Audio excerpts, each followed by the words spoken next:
Hello and welcome to Copy Class. This is Direct Response copywriter Justin Quick, and today's class is titled How to Name Your Product.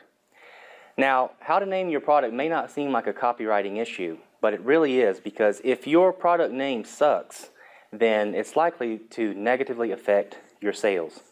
And I want to give you one very funny example. An entrepreneur created a new product, and it was a pool additive meant to be added to your pool regularly to keep it clean. And originally, he named the product Pool Life. But as often happens with product names, people's cleverness tends to trump their own common sense. And so this man dropped the middle L and called his product Poo Life. And when sales never really picked up, they sent people to the stores to ask shoppers, why did they not want this product?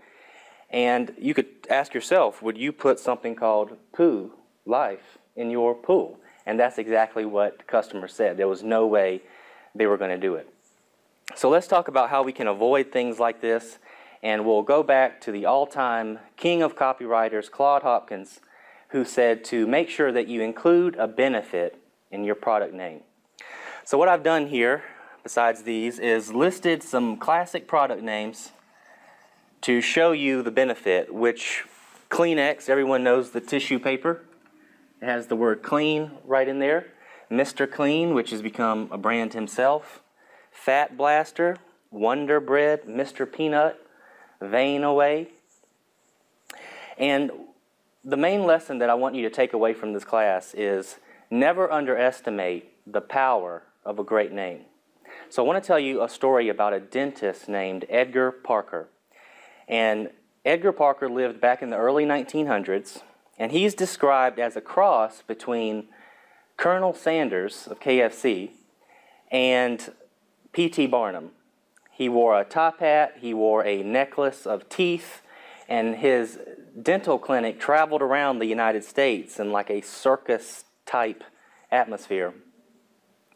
And he named his dental practice Painless Dentistry. And I don't know what was going on back then at that time, but for some reason, the ADA, the American Dental Association, did not like dentists to advertise. And they actually labeled Edgar Parker a menace to the dignity of the profession. So they're trying to bring an end to his promotions and saying that you can't say your dentistry practice is painless.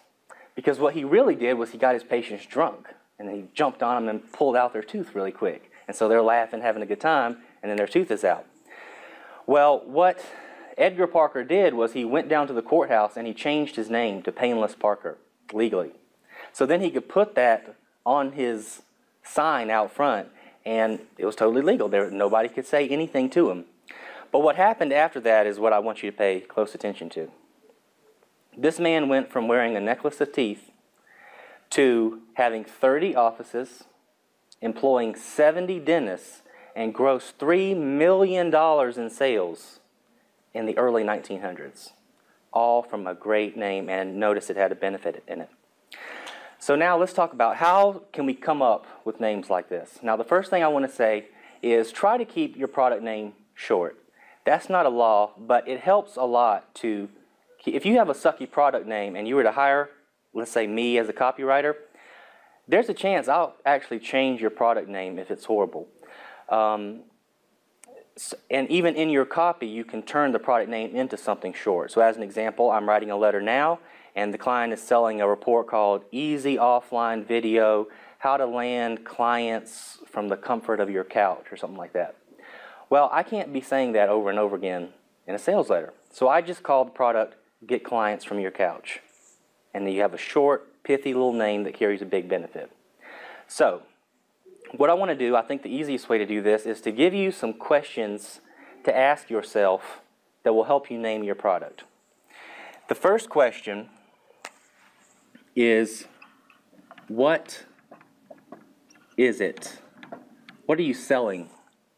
So there are two examples here. One is Quaker Oats has these little snacks that are oatmeal and jam, and they named them Bites. And they sell over 5 million bites a day. So you can just be asking yourself, what is this? What would I call this? I'm taking and you can just see how they came up with something like that, Bites. To relate it back to internet marketing, product launch formula. What is it? It's a product launch formula. Great name for a product. Now, let's ask another question. What does it do? What's so special about it? Well, Joseph Sugarman sold sunglasses that filtered the blue light out of the sunlight, and that happened to be the blue light is what damages your eyes. So what does it do? It blocks the blue light, so we'll call it blue blockers. Great name. Now, another thing that you can do is consider, what is the problem? What problem are you solving?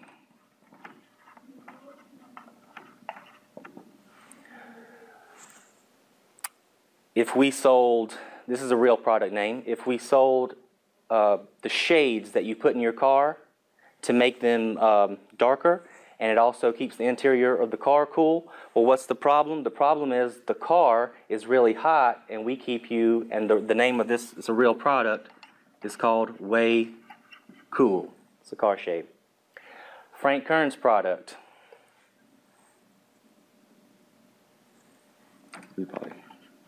Mass Control. Another thing you can do, look for your proof elements. If you were interested in selling things online, and I told you, hey, I've written at least one sales letter a week, every week for the last 3 years, and I'm going to sell you my swipe file of letters, so as long as you're asking for $20 or less, and I'm going to give you every letter I've written in the past 3 years to help you write your letters quicker and easier and get more sales. And let's say I named that product the $586,123 swipe file, because that was how much money these sales letters have brought in. So look for your proof elements, and maybe you can name your product from the proof element. Another thing is to include your name. The car Oldsmobile was named after the engineer whose last name was Olds. Also, there's a famous newsletter called Louis Rukeyser's Wall Street. You can do the same thing. Imagine if we had a Kindle course on how to publish Kindle books, and we called it James Jones's blank. And so you're carrying also this proof element here of who this person is, and that's what makes it unique. And the last example that I want to give you is to consider what the market wants right now. There was a scenario where a man started a financial newsletter, and it was called the Inflation Survival Newsletter. And that was great at that time because the market was really worried about inflation. But what always happens is the market changes. And so because you look at the Inflation Survival letter and you think it's all about inflation, when that interest goes away, you don't want it anymore. So the product was dying. And all he did was rename the product Personal Finance Newsletter. All he did was rename it to what the market more was focusing on right then, and then sales picked right back up. So that's it for this copy class. I hope you've had a good time and taken away some tips, and we'll see you next time.